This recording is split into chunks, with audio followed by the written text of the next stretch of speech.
All right, guys, welcome back to the channel. My name is Jeff Cordero, and today we're going over one of Hoyt's new flagship bows for 2026. This is the AX-3 29. This is going to be a continuation of the Alpha series from Hoyt into 2026. To be honest, not much has changed from the AX-2 of last year, and a lot is the same from the Alpha from the year before. They're still boasting the HBX Gen 4 cam. The riser design hasn't changed, still has the Picatinny rail mount on the front, still has the IMS mounting system in the back for all of your integrated rests. But the biggest thing, the number one thing that Hoyt absolutely had to do, they were pretty much last to the party, was their tuning system. This is the XTS tuning system from Hoyt, and I've had a little bit of time to play with this tuning system. It is extremely easy to use.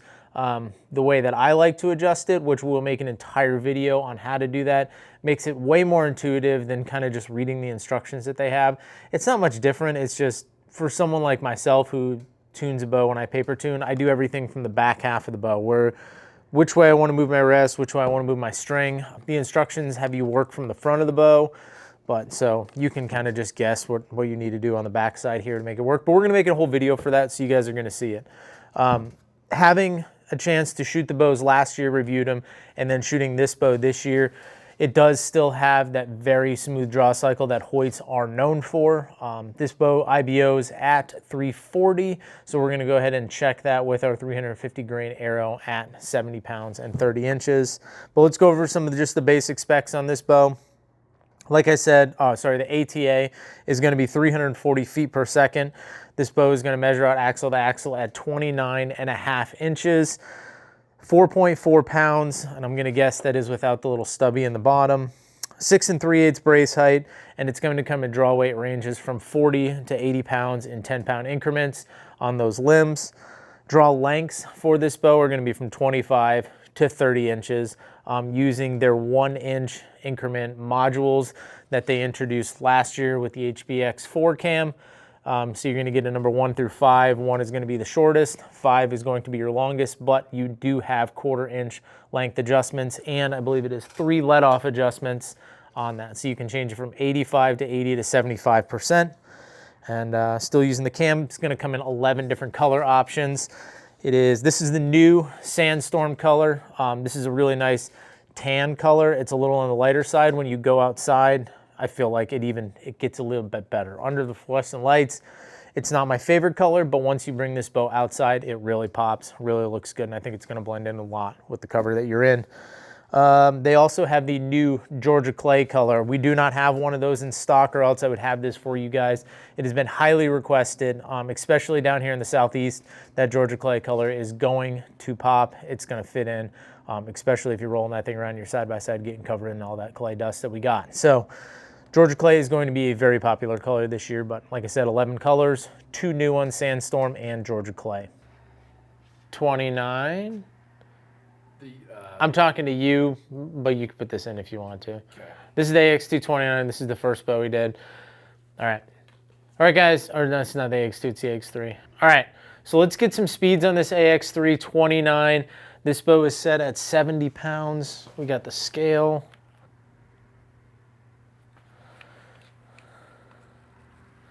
And still has that same smooth draw that the HBX 4 cam had. That kind of pulled me forward. 71.1, let's draw that one more time.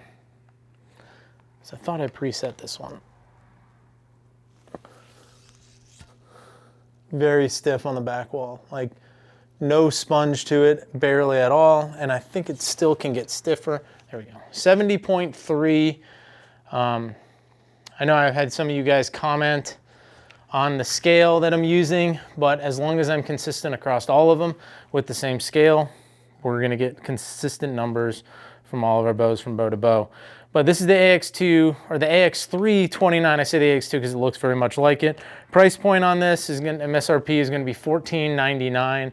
So not a price, I don't believe that's, if it's any, it's marginal price increase from last year's, but has the XTS tuning system on it. First arrow for speed. Very smooth on the draw. I know I made that look harder than it probably had to be. Stiff on the back wall. There's not a lot. It doesn't want to pull you forward until it wants to pull you forward. So first arrow, 30 inches, 70 pounds, 350 grain. 330 feet per second. I believe this thing said it would go 340. So for 330, we're within 10. We'll shoot another one.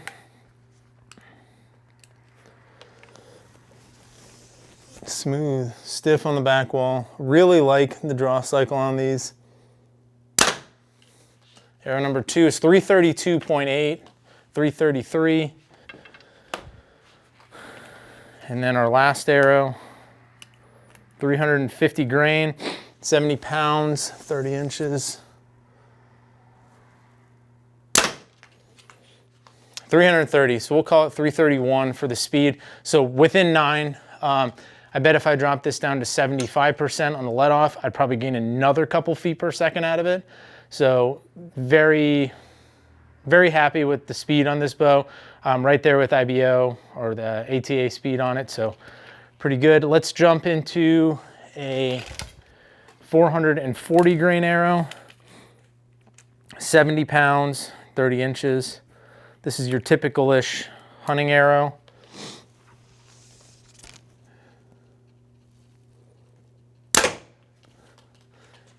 .300.8, so 301, so we're cooking, we're moving. Second, same 440 grains. 303, 304, so call it 302, 303. And then our heavier arrow, this is 545 grains. This is a full tube FMJ. 70 pounds, 30 inches.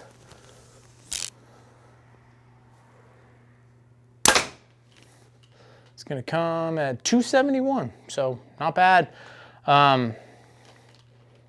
Within 9 on the speed, advertised speed on it. Again, if we drop this down to 75%, I bet it gets pretty damn close. We're also shooting it through a whisker biscuit. That's probably robbing about a foot or two.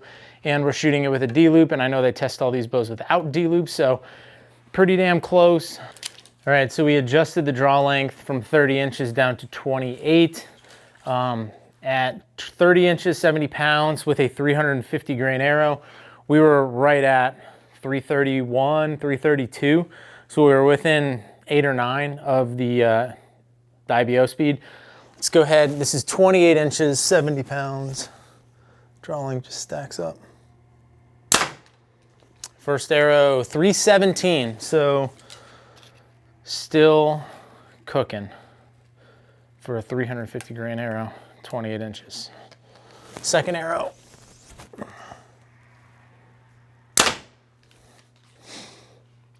.340, that is not correct.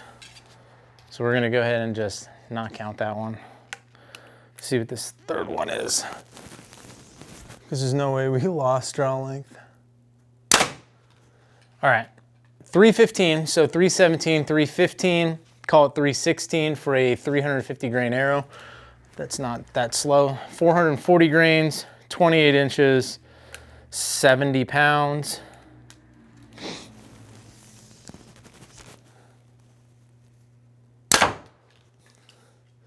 .288.8, a little bit of a fall off, but still, we're still touching that mid 280s, high 280s.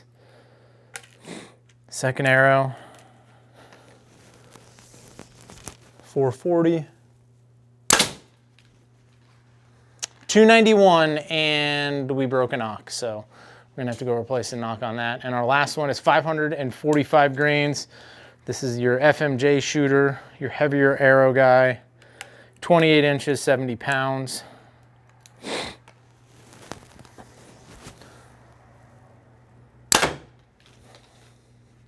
.262, so pretty efficient. I think I was 271 at 30 inches, 70 pounds. So we only lost about 10 feet a second. As we went up in arrow weight, we maintained a lot of speed. We did not have as much fall off. So cams are really efficient, these HBX4 cams. Again, this is one of the better bows on the market this year. Hoyt, I was very impressed with them last year when they came into the AX2 and the Alpha X series. They're not an overly heavy bow. They're not the lightest bow.